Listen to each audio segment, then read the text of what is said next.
छाया जी, सबसे पहले तो हम आपका बहुत-बहुत स्वागत करते हैं। जी, थैंक यू सो मच। बहुत अच्छा लग रहा है आपसे बात करते हुए क्योंकि आपने एक बहुत बड़ी परीक्षा उत्तीर्ण की है, यूपीएससी में आप सिलेक्ट हुई हैं, कैसा लग रहा है? जी, अभी तो इतना कुछ समझ नहीं आ रहा है, शायद धीरे-धीरे करके आएगा क्योंकि इससे पहले मैं ऑलरेडी सर्विसेज में हूँ। तो अभी तो बिल्कुल ऐसा लग रहा है कि एक और नया रिजल्ट आया है अब क्योंकि चैलेंजेस तो उसके बाद शुरू होने हैं, तो अब देखते हैं आगे कैसा रहता है। जी, ये परीक्षा अपने आप में उत्तीर्ण करना बहुत बड़ा चैलेंज होता है, बहुत बड़ी चुनौती होती है, इसके लिए काफी संघर्ष और कर्मठता हमें दिखानी पड़ती है। आपने कौन-कौन से स्तर पर तैयारी की इसकी और किस प्रकार से इस मुकाम को हासिल किया? जी, मैंने इसकी तैयारी कॉलेज के बाद शुरू करी थी। हम्म, तो पहले तो जैसे सभी जो लोग प्रिपेयर करते हैं उनकी तरह मैं भी दिल्ली गई थी, कोचिंग ज्वाइन करी थी और जी, तैयारी शुरू करी थी।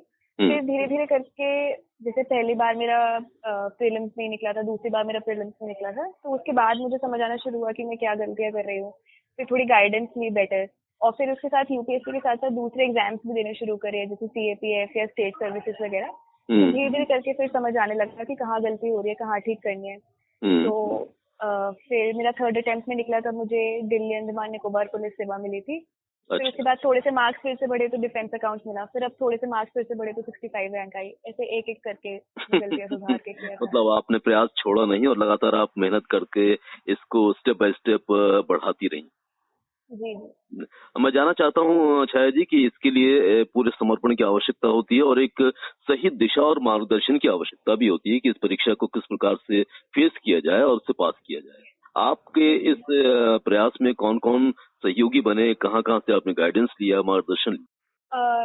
जी, सबसे पहले तो मेरे प्रयास में मेरे सहयोगी मेरे माता-पिता थे जी। और मैं इसका बहुत ज़्यादा श्रेय अपनी मम्मी को देती हूँ। हुँ। क्योंकि क्या है कि मेरी जर्नी रही है पूरे 5 साल की। तो 5 जी। साल में बहुत समय ऐसे आते हैं जब आपको लगता है कि बस अब आप नहीं कर सकते।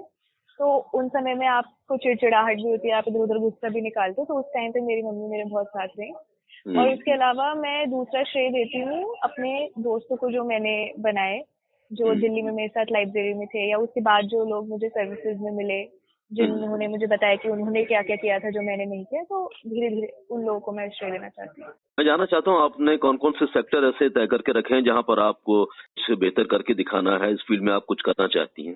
भी अगर मैं बहुत कुछ बोलूंगी तो छोटा मुंह बड़ी बात हो जाएगी। एग्जाम ही क्लियर हुआ है, असली जर्नी तो जैसे मैंने कहा कि इसके बाद शुरू होने वाली है। जी हाँ, जी हाँ। तो अभी तो मेरा टारगेट बस यही है कि जो भी ट्रेनिंग चलती है या जो भी हमें सिखाया जा रहा है उसमें अपना बेस्ट देना है और फिर धीरे धीरे करके जैसे जैसे चैलेंजेस आते जाएंगे सर्विसेज में उनको वैसे वैसे करके डील करने के बारे में मैंने सोचा है। अच्छा शायद ये हर साल लाखों लोग इस परीक्षा में बैठते हैं लेकिन बहुत ही चुनिंदा होते हैं जो इसे पास कर पाते हैं और बहुत सारे लोग कई प्रयासों के बाद भी सफल नहीं हो पाते। वो मन में डिप्रेशन बिठा लेते हैं, तनाव की स्थिति पैदा कर लेते हैं। ऐसे लोगों से आप क्या कहना चाहती हैं? आपकी तरफ से क्या उन्हें सजेशन रहेगा? जी, सबसे पहली बात तो मैं यही कहना चाहूंगी उनको भी जो सेलेक्ट हुए हैं और जो सेलेक्ट नहीं भी हो पाए हैं कि इस परीक्षा में आपकी मेहनत के साथ साथ आपके सर पे एक भगवान का हाथ होना जरूरी है पास करने के लिए। हाँ। ऐसा मेहनत ही सब कुछ नहीं होता, 50% आपका लक भी होता है कि आपके सितारे कितने अच्छे थे जो आप निकल गए। और हम्म। ऐसा नहीं है कि जिनका क्लियर नहीं हुआ है उनको हमेशा ये बात याद रखने की जरूरत है कि ऐसा नहीं है कि आपकी मेहनत कम थी, आपको कोई आके अगर कह जाएगा कि तुमने सही से नहीं पढ़ा होगा कुछ, ऐसा कुछ नहीं है। आप अपने आप पे भरोसा रखिए, अगर आप इस परीक्षा में इतना जोर लगा के आप दे सकते हैं तो आप और भी किसी फील्ड में एक्सेल कर सकते हैं। हम्म। ऐसा नहीं है कि ये परीक्षा बी ऑल एंड ऑल है, आप हर जी। जगह एक्सेल कर सकते हैं। हम्म। और हमने इस परीक्षा में ये भी देखा है कि बहुत सारे बच्चे ऐसे भी उत्तीर्ण हुए हैं जो अभावों में रहे हैं और बहुत जी, जी। कम उन्हें कोचिंग का सहारा मिला है या फिर उनको ऐसा गाइड मिल पाया है। तो ये कितना बड़ा एक सुखद पहलू मानती हैं? मैंने ये देखा है कि अल्टीमेटली जितने लोगों से मैं मिली हूँ, जैसे मैं इससे पहले भी 2 सर्विसेज में रह चुकी हूँ, तो वो जी। यूपीएससी द्वारा ही चयनित हुए थे। तो हम्म। जितने लोगों से मैं मिली हूँ, सब में एक चीज कॉमन है कि वो मेहनत के साथ साथ उनमें पेशेंस बहुत है और लगन बहुत है जी जी। कि आप किसी भी परिस्थिति से आ रहे हो, हम्म। लेकिन आप अपनी हिम्मत ना हारें। जी जी। बस यही आपको परीक्षा पास कराती है क्योंकि परीक्षा में मैंने ये देखा है कि नॉलेज के साथ साथ आपके पेशेंस का टेस्ट होता है, आपकी मेंटल स्ट्रेंथ का टेस्ट होता है, बिल्कुल। वो होनी चाहिए। तो चलते चलते आप क्या कहना चाहती हैं हमारे बाकी जो तैयारी कर रहे हैं स्टूडेंट्स, उनसे क्या आह्वान करना चाहती हैं? जी, ये बात मैंने पहले भी एक जगह कही है और मैं फिर से कहना चाहती हूँ। गुंजन सक्सेना मूवी की एक लाइन थी, जिसमें उसके पिताजी ने गुंजन सक्सेना से कहा था कि जो लोग मेहनत का साथ नहीं छोड़ते, किस्मत उनका हाथ नहीं छोड़ती। जी। तो बस मैं यही कहना चाहूंगी कि आपको जो भी करना है, जैसे भी करना है, आप मेहनत करिए, हम्म। बाकी सब कुछ होता चला जाएगा।